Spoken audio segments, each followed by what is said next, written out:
Brick, window, concrete. Brick, window, concrete. Brick, window, concrete. Did you just get bored? Don't worry, me too. Imagine that being your day-to-day life. Imagine growing up where there's rarely wide open spaces, clear stars, or real green grass.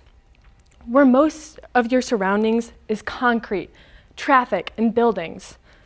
For some people, especially in large cities, that is everyday life. It is natural for humans to want to be where it's bright and green instead of dull and gray. One way we can change that is through conservation. If we set aside land for parks, protect native plants and animals, and think carefully about how our cities expand, we can build a better future. Hello, my name is Ellie, and today I'll be talking to you about urban conservation, healing our communities.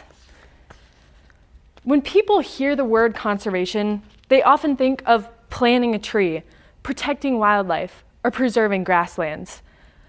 Those things are important, but conservation needs to be viewed as something broader. Today, about 80% of Americans and 55% of the world's population lives in urban areas. If conservation only focuses on rural places, we ignore where most people actually live. Conservation is not something that works if only a few people participate. It works when communities, cities, and individuals all take part. It should not only help us today, but create something sustainable for future generations.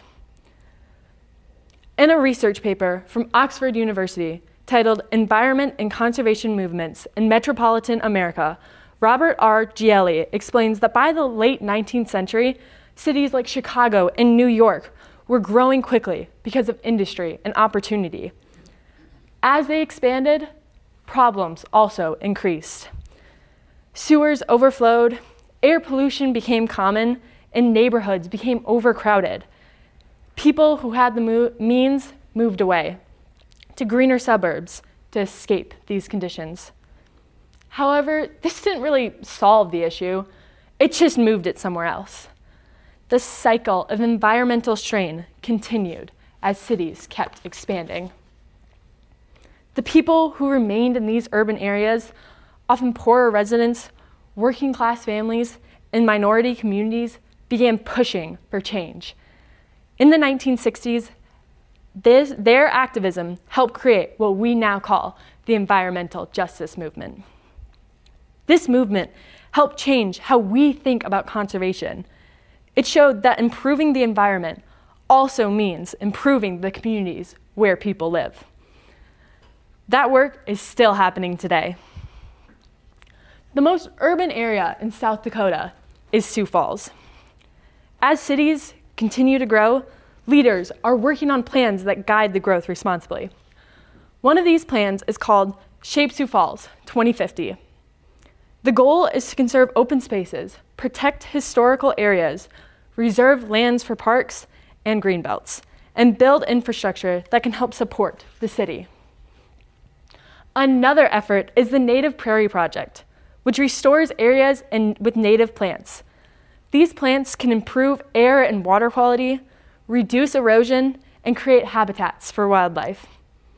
Projects like this show that growth and conservation can work together instead of against each other. But this is not just happening in South Dakota. Across the United States, cities are finding different ways to protect and improve urban areas.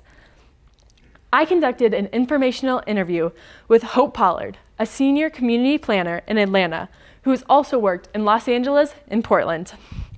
She shared examples of how these cities approach conservation while still continuing to grow. In Los Angeles, the organization Tree People works with schools and communities to plant trees and conserve rainwater. California also has the Environmental Quality Act, which requires developers to go through environmental review before building to help ensure that new development is considered its environmental impact. In Oregon, cities use something called the urban growth boundary.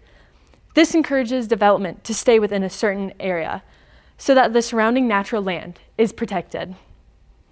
In Atlanta, the Beltline project has turned old rail corridors into walking trails, parks, and green spaces that connect different neighborhoods.